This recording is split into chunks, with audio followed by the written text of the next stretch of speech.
An empire vanished overnight, no trace, no memory. Let's uncover the mystery. Subscribe for more untold history. The year was 1200 BCE. The Great Halls of Hattusa, the capital of the mighty Hittite Empire, glowed in the torchlight. Bronze helmets gleamed. Tablets of clay whispered stories of kings, and merchants from every corner of the world unloaded their treasures. To the outside world, this was a kingdom of order, power, and permanence. The Hittites had bent nations to their will. They had warred with Egypt, humbled the kingdoms of Mesopotamia, and ruled the roads that connected east to west. And then one night, silence. The empire did not fall in a glorious last stand, nor did it crumble in centuries of slow decline. Instead, it vanished swiftly, brutally, without leaving behind the screams of a final battle or the songs of a dying people. One season, the Hittites were there, armies marching, scribes writing, kings commanding. The next, the city of Hattusa was nothing but ash and hollow wind. Imagine being there. A young scribe, barely 15, sits in the archives of Hattusa, carefully pressing a stylus into wet clay. His hands are steady, but his heart is not. Outside, the ground shudders with a sound like rolling thunder. He glances at his master, an old priest who has copied the names of gods onto countless tablets. The priest doesn't look up. He's heard it too. The rumble grows louder. Horses scream in the distance. Then the smell of smoke snakes through the air. Within hours, the city is in chaos. Families abandon their homes, clutching whatever treasures they can carry. The king's guards rush to the walls, only to find no enemy army waiting outside. No banners, no warriors. Just fire spreading through the streets, as if the gods themselves have turned against them. By dawn, the great citadel, once unshakable, is nothing but blackened ruins. The survivors scatter like leaves in a storm. Some flee north toward the Black Sea. Others vanish into the forests. The clay tablets, baked hard by the flames, survive longer than the empire itself. Mute witnesses to a catastrophe no one could explain. When traders arrive weeks later, they find the city dead. No king, no soldiers, no scribes. The empire that had ruled for centuries has evaporated, leaving behind only burned walls and broken idols. Historians would spend millennia asking, what happened? Was it foreign invaders, the mysterious sea peoples whose ships appeared like ghosts on high Mediterranean shores? Was it famine cutting the empire's lifeline? A plague whispered about in old texts? Or something deeper, stranger, something lost forever to time? One thing is certain, the night the Hittites disappeared, the ancient world changed forever. And yet the story has only begun, because the next clue lies buried in an unexpected place, far from Hattusa's ruins. The ruins of Hattusa smoldered, but the world did not stop to mourn. Far away, merchants still sailed their ships, soldiers still sharpened their blades, and kings still plotted their ambitions. Yet rumors began to ripple across the ancient world. The Hittites are gone. A caravan of traders approached the abandoned city weeks after its fall. They expected to find life bustling within its walls, markets filled with copper, bronze, and fine textiles. Instead, the gates hung open unguarded. Inside, silence. Charred beams jutted into the sky like broken bones. Not a single voice answered their calls. Even the animals were gone. One of the merchants, an older man with salt in his beard, knelt in the dust and picked up a clay tablet hardened by fire. The symbols were still etched clearly, names of gods and kings pressed by a scribe's hand. But the scribe was nowhere to be found. The merchant felt a chill crawl up his spine. He whispered to the others, "An empire does not vanish like this." And yet it had. In Egypt, the Pharaohs' messengers rushed to inform their ruler. The Hittites had once been Egypt's greatest enemy, locked in battle at Kadesh, where thousands died beneath the sun. Later, they had become uneasy allies, sealing peace through royal marriages. Now news of their disappearance unsettled the Pharaoh's court. If the Hittites, mighty as they were, could fall overnight, who was safe? Across the seas, the Greeks, then a scattering of city-states, heard the same whispers. In Ugarit, a thriving port in Syria, scribes recorded urgent messages to their Hittite overlords, begging for aid against raiders who came from the sea. Their pleas went unanswered. The tablets stopped mid-sentence, as if the scribe dropped his stylus and fled. The pattern was clear. Hattusa was not alone. One by one, great cities were burning. Palaces toppled, trade collapsed, Kingdoms crumbled. The ancient world itself seemed to be unraveling. But how? Some spoke of the mysterious sea, peoples, armored warriors, who descended on coasts in black ships, destroying everything in their path, and others feared famine, as harvests failed and the skies gave no rain. Still others whispered of plagues, curses, or even divine punishment. For those who lived through it, explanations did not matter. All they knew was fear. Picture a mother in Ugarit, clutching her child as the horizon fills with sails. She prays to the gods, but the gods are silent. In the distance, the screams begin. The Hittite Empire may have vanished, but it was only the first domino. The collapse was spreading, and soon no kingdom would be spared. The first thing people saw were the sails, black against the sun, rising on the horizon like a wall of shadows. Then came the sound, drums pounding, voices shouting in strange tongues, the crash of waves against heavy wooden hulls. By the time the ships reached the shore, panic had already gripped the cities. They called them the Sea Peoples. No one knew exactly who they were or where they came from. Some claimed they were exiles, pushed from their lands by famine. Others whispered they were mercenaries, hardened by endless wars, turned to piracy when kings no longer paid them. To those who saw them approach, none of that mattered. They came like a storm, and storms cared little for names. In the port of Ugarit, the chaos began before dawn. A fisherman, rising early to cast his nets, froze when he saw the dark silhouettes on the horizon. His heart pounded as he dropped his basket and ran, shouting through the streets. Doors flew open, families rushed into the markets, and scribes scrambled to send desperate messages to their Hittite overlords. But the Hittites were gone. No help would come. By midday, the first arrows rained from the sky. Flames licked the wooden roofs. The great temple's columns cracked and fell. Soldiers fought in the streets, but the enemy pressed forward with terrifying precision. They carried curved swords, heavy axes, and round shields that gleamed in the firelight. They spared no one. Imagine the terror of a child crouching beneath a cart, clutching his sister's hand, watching warriors in horned helmets stride past. Imagine the despair of a soldier, realizing his city's walls once thought unbreachable meant nothing against this tide of destruction. And then, just as suddenly as they came, the Sea Peoples vanished back into the waves. They left only ashes, bodies, and silence. Word spread quickly. From Cyprus to the shores of Canaan, from Anatolia to the Nile, their attacks multiplied. Each city that fell sent shockwaves through the next, spreading fear faster than the ships themselves. Egypt's Pharaoh, Ramses III, would later record their invasions in stone, describing them as a people from no land, their origin unknown. He depicted their ships crashing against his fleets, their warriors dragged in chains before his throne. But even the mighty Pharaoh barely held them back. The world had never seen anything like them. They were not simply raiders. They were a force of nature, sweeping away kingdoms as if brushing dust from a table. The Sea Peoples were real. Their destruction was undeniable. But their true identity remains one of history's greatest mysteries. And in their wake, the ancient world teetered closer to total collapse. Long before the Sea Peoples appeared, something darker had already taken root. The skies themselves began to change. Rain stopped falling.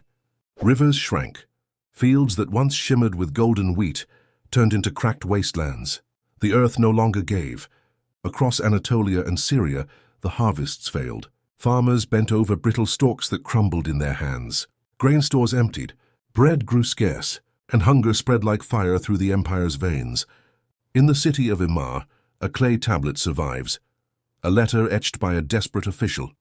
His words tremble with urgency. If you do not send grain quickly, we will all die of hunger.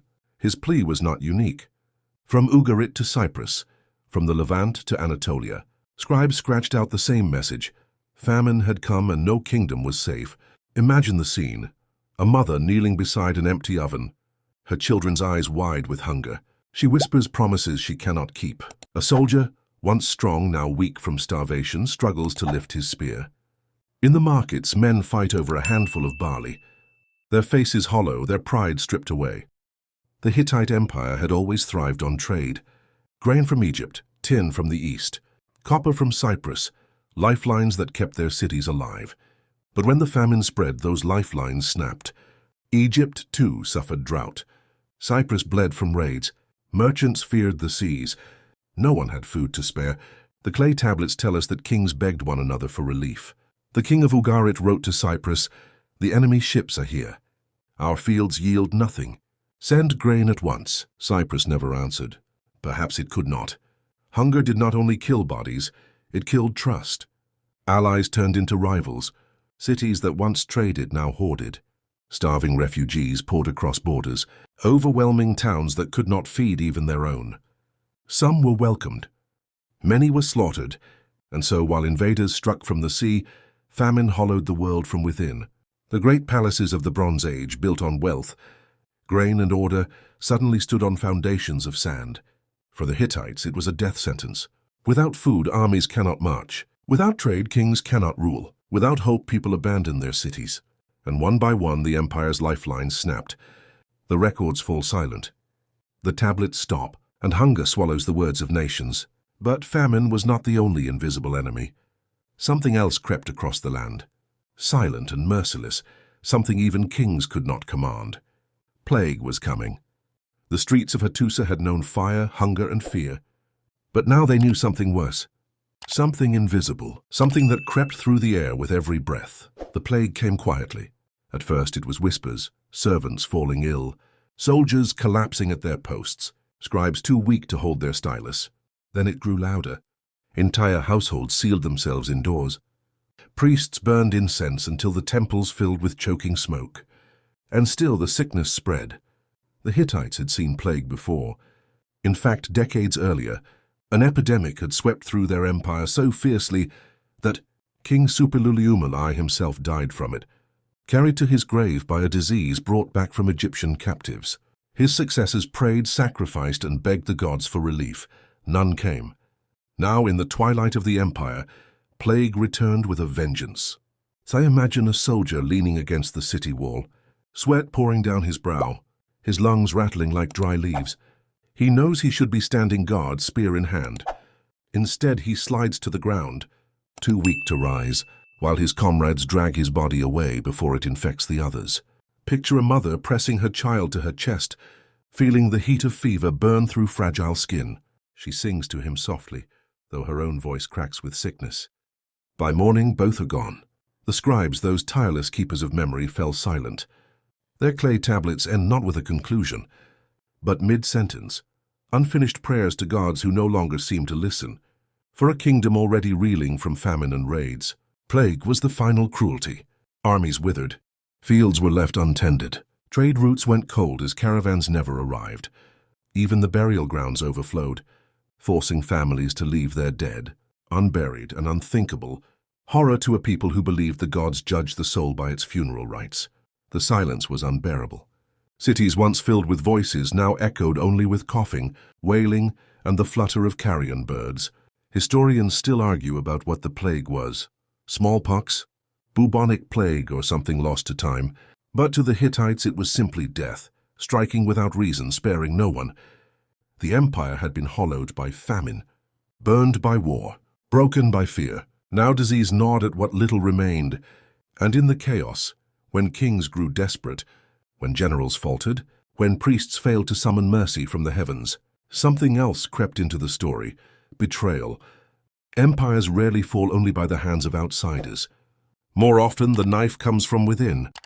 For the Hittites, as famine and plague stripped their strength, betrayal began to rot their core. In the great palace of Hattusa, the king's council gathered. The air was heavy, not just with incense, but with suspicion. Each lord eyed the other, each general whispered of blame. The gods had turned their faces away. The king was weakened, and ambition stirred like a snake in the dark. The archives hint at letters exchanged in secrecy. Vassals writing not to their king, but to foreign rulers, offering allegiance in exchange for grain, gold, or survival. Once loyal allies turned their backs, carving out pieces of the empire for themselves.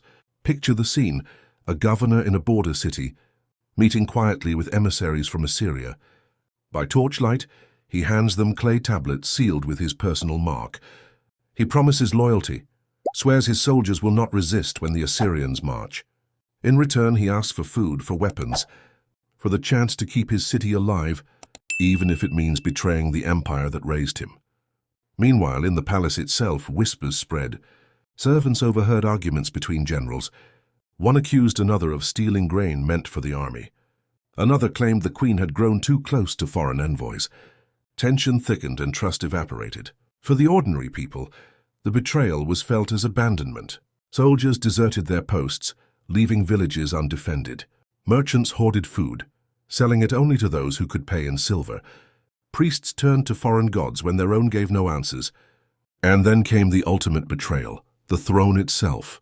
In the waning years, Hittite kings faced rivals within their own bloodlines. Brothers plotted against brothers. Sons defied fathers. Succession, once a matter of divine order, became a contest of survival. The crown was no longer sacred. It was a prize. Imagine a prince, standing in the shadows of the royal chamber, watching his father's crown glitter in the firelight. He knows the empire is dying. He knows famine, plague, and enemies circle like wolves. But still, ambition gnaws at him. Better to rule over ruins, he thinks, than bow to another's command. And so, as the world closed in, the Hittites turned against themselves. When cities needed unity, they found division. When soldiers needed leaders, they found traitors. And when the king needed loyalty, he found only daggers in the dark. The empire could not withstand enemies from without and betrayal from within. And soon its greatest rival would seize the moment. Assyria was rising. While Hattusa smoldered and famine hollowed the land, another power stirred in the east. Assyria, once humbled by the might of the Hittites, was watching. In their capital, Ashur, the kings of Assyria sharpened their blades not on stone, but on memory. They remembered the humiliation of being overshadowed, of bending the knee to Hittite overlords. Now, as reports arrived of plague, famine, and betrayal, the Assyrians sensed their moment. Assyria was a different kind of beast. Where the Hittites ruled with treaties and alliances, the Assyrians ruled with iron. Their armies moved like machines, ranks of spearmen advancing in perfect order, chariots thundering across the plains. Their kings believed they were chosen by the gods not merely to rule but to dominate. Mercy was weakness, fear was power. Picture the scene, a Hittite border city, weakened by hunger, its gates sagging, its soldiers thin. On the horizon, the dust of an approaching army rises, but this time it is not raiders from the sea. It is the disciplined ranks of Assyria, banners snapping in the wind, war cries echoing like thunder. The defenders know they cannot win, yet they must stand, for to surrender means enslavement, and to resist means annihilation. The Assyrians struck hard and fast. They did not need to conquer the entire Hittite Empire. By now, it was already fractured. Instead, they picked apart its edges, swallowing one province after another. Cities once loyal to the Hittites defected, swearing allegiance to Ashur. Others resisted and paid the price, burned to the ground. Their survivors marched away in chains. In the royal palace of Hattusa, the king must have received the news with dread. His empire was bleeding from within, and now the wolves circled from without. Could he rally his people? Could he summon one last defense? The tablets give us no answer. The scribes fall silent. What we do know is this. Assyria's rise marked the end of the Hittite age. Where once the two empires had stood as rivals, balancing power in the ancient world, now only one would remain. And yet, even the Assyrians could not escape the storm of collapse.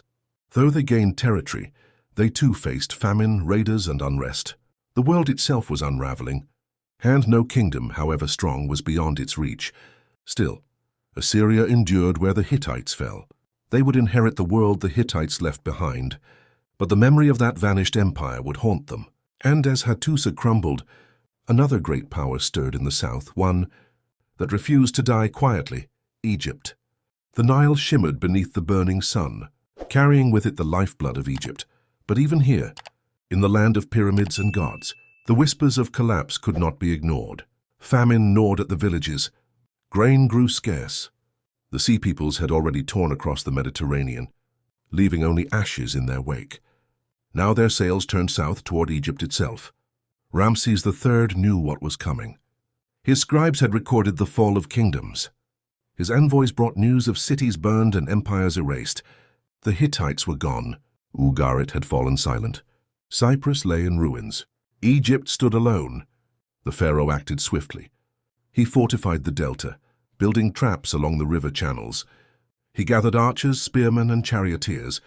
The Nile would not be undefended. If the gods had abandoned other nations, Ramses swore they would not abandon Egypt. And then the horizon darkened. The sea peoples came not as raiders this time, but as a horde. Entire families traveled with them. Men, women, children, oxen, carts. This was no mere army. This was a migration. A people uprooted, carrying everything they had, seeking a new home. But they came armed, ruthless, ready to carve that home from Egypt's flesh. Picture the scene. Hundreds of ships crowding the delta. Their sails striped and painted. Their prows carved into monstrous shapes. Warriors with horned helmets and feathered crowns beat their shields in rhythm. They sound like thunder rolling over the water. The Egyptians waited in silence, bows strung, spears braced. Then chaos. The sea peoples surged forward, their ships charging into the narrow river mouths. But Ramses had prepared. Hidden archers lined the banks. As the invaders pressed in, arrows rained down, turning the river into a graveyard of splintered wood and broken bodies. Egyptian warships rammed the enemy vessels, capsizing them in the shallows. Soldiers plunged into the Nile, only to be cut down as they swam. On the temple walls of Medinet Habu, Ramses immortalized the victory in carved reliefs. The sea peoples bound in ropes, their ships overturned, their warriors kneeling in defeat before the pharaoh. Egypt had stood while others fell, but survival came at a cost. Though Egypt had repelled the invaders, the effort drained its strength. The empire would never fully recover. Grain still ran short. Corruption spread in the priesthood. The people grew restless. Egypt had survived the storm, but it too was fading. The sea peoples had been turned back. Yet the world they left behind was shattered. And as the Nile returned to silence, the question remained, if even Egypt was weakening, what future was left for the ancient world? The fall of the Hittites was not an isolated tragedy, nor were the raids of the sea peoples or the famine that hollowed empires. Together, these disasters unraveled something far greater, the entire fabric of the Bronze Age world. For centuries, kingdoms from Egypt to Mesopotamia had been bound together by threads of trade. Tin from the east mixed with copper from Cyprus to forge bronze, the metal of armies, tools and power. Grain from the Nile fed the hungry in Anatolia. Textiles from the Levant clothed nobles in distant courts. Messengers carried treaties across deserts. Merchants carried news across seas. Civilization was not a collection of nations, it was a web. And then one by one the threads snapped. A trader leaving Cyprus found no port open to him, only ruins and silence. A caravan carrying tin through Anatolia vanished, ambushed by starving bandits. The scribes of Ugarit, who once wrote letters to distant kings, left their last messages unfinished. The network that had sustained the ancient world collapsed, and with it, everything it touched.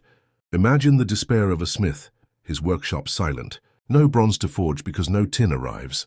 Imagine the confusion of a scribe, his stylus hovering over wet clay, unsure who still lives to receive his message. Imagine the terror of a farmer, watching the last of his grain vanish, knowing no caravan will come to save him. As the lifelines failed, cities withered. Great palaces, once echoing with feasts and rituals, fell silent. Temples crumbled as offerings stopped. Roads grew empty, overgrown with weeds. The very idea of kingship, once ordained by the gods, faltered when no subjects remained to serve. And something even darker happened. Writing itself began to vanish. Linear B in Greece, cuneiform in Anatolia, hieroglyphs in distant outposts, all fell silent. For centuries, humanity had carved its thoughts into clay, stone, and papyrus. Now entire scripts disappeared, lost with the scribes who once held the knowledge.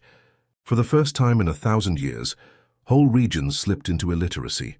The voices of nations were silenced. Historians call it the Bronze Age collapse. But for those who lived through it, it was the end of the world.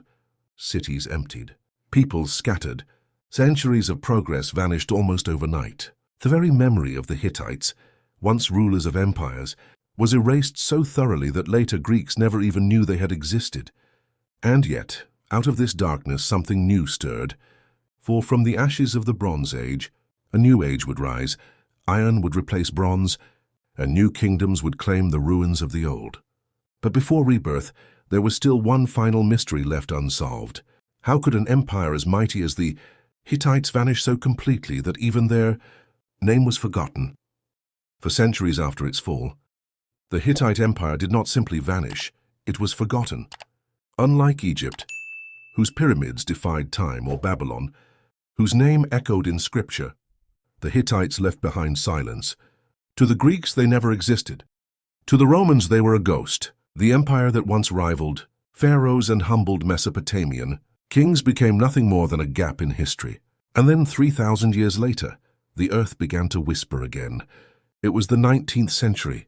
Explorers in Anatolia stumbled upon strange ruins, massive walls of stone, carved lions guarding forgotten gates, fragments of clay tablets buried in the soil. Locals called the place Bogaskoy. Scholars dismissed it as another minor kingdom lost to time. But in 1906, archaeologists unearthed something that shattered the silence. Thousands of cuneiform tablets, sealed and waiting. As the tablets were studied, a shocking truth emerged. The unknown kingdom was none other than the Hittites, the empire erased from memory, reborn through clay and dust. Imagine the awe of a scholar, holding a tablet in trembling hands, realizing he was reading the words of kings who had vanished from history. Treaties, prayers, battle accounts, entire lives spoke again after millennia of silence. The Hittites, once shadows, became flesh and blood. Among the tablets was the world's earliest recorded peace treaty. The pact between the Hittites and Pharaoh Ramses, after the Great Battle of Kadesh. Two superpowers once locked in war, sealing their fate in writing, proved that the Hittites had not only existed, they had shaped the ancient world. But even with rediscovery, the mystery endures. Why did the empire collapse so swiftly? Why did it vanish so thoroughly? Historians point to famine, plague, invasion, betrayal. Threads we have followed through this story. Yet none alone explains the speed, the completeness of the fall. Perhaps it was not one cause, but all of them, a perfect storm of disaster, striking so suddenly that even memory could not endure. Perhaps there are answers still buried beneath the Anatolian earth, waiting to be uncovered. Or perhaps some mysteries are destined to remain unsolved. The Hittites remind us of a truth as old as civilization itself. No empire, however mighty, is eternal. Cities burn, kings die, words turn to dust, and sometimes whole worlds can vanish overnight. And yet, through ruins and clay, their voices reach us still, whispering across 3,000 years, warning us of how fragile even the greatest empires can be. The Hittites are gone, but their silence speaks louder than ever. The Hittites remind us that no empire lasts forever, but their silence left us with one of history's greatest enigmas. What do you think truly destroyed them? Share your thoughts in the comments below, and don't forget to like and subscribe for more untold stories of history's lost worlds.